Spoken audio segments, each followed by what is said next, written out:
how to play La Pompe, Gypsy Jazz Rhythm. I'm Nolan, and in this series of videos I'm answering your questions, and today I got a question from Francois in France. Bonjour. And he's asking about La Pompe, about playing gypsy swing rhythm, and he's saying that it kind of sounds easy, but actually when you get to do it, it's hard to kind of make it sound clean and how to get to swing. And it was really difficult for me when I was starting to play this music. It sounded easy as well when you listen to the records and you start to play, and it's like, Jesus, that's really hard, So it's a subtle thing. I'll play you a little bit of rhythm, and then I'll kind of teach you some basic tips on how to do it. So.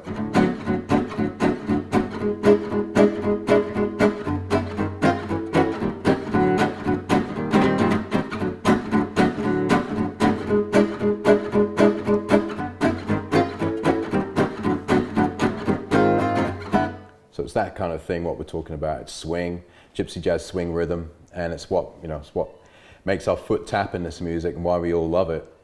And I've done a course, for example, called Gypsy Rhythm Domination, and we go into it deep in that. And but in this video, I'll just show you some basic tips on if you're a beginner or you want to kind of start to get this rhythm right. Then I'll break it down in a couple of minutes here. So let's take a chord. Let's take this chord for a start. Maybe you can learn a new chord at the same time. This is a D6, so we're going to play A, D, F sharp, and B. So A, D, F sharp, B, and we use that as a major type chord. In this case, it's a D major type on the 5th fret there. C major will be on the 3rd fret there. This sounds really crunchy and it's really good, especially in the key of D and C. It doesn't work so much up the neck, but down here it sounds really cool. So if you take that chord, just make sure you got the notes ringing nicely first. Then if you're really going to get basic and understand what's going on, just start with only doing downstrokes, and then realize that the left hand, when you play the note, when you play through the chord, instead of letting it ring, the left hand comes up. As soon as the right hand's fallen through those 4 notes, the left hand comes up to stop it, staccato. So if you do that 4 times in a row, then that's 1 bar, obviously. So we're going to go like.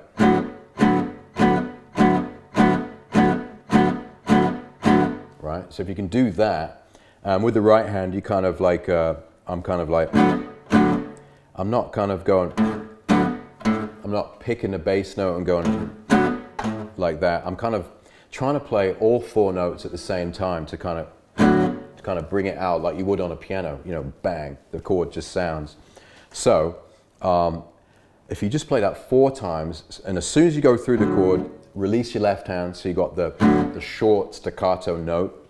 Do it 4 times in a row. Don't worry about music or swing right now. Just kind of go 1, 2, 3, 4, 1, 2, 3, 4.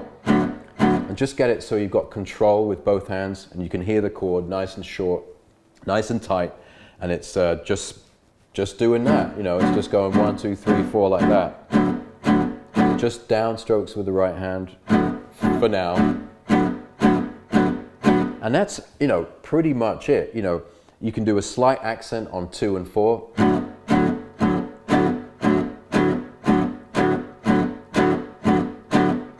You can also, you can experiment with letting the first beat sound, so not staccato.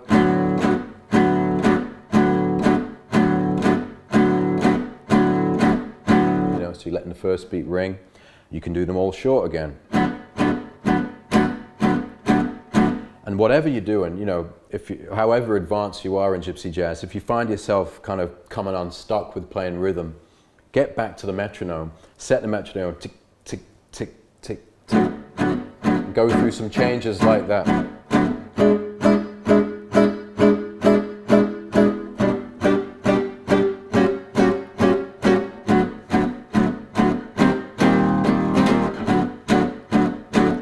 And another tip, in this video is don't be afraid to move your body.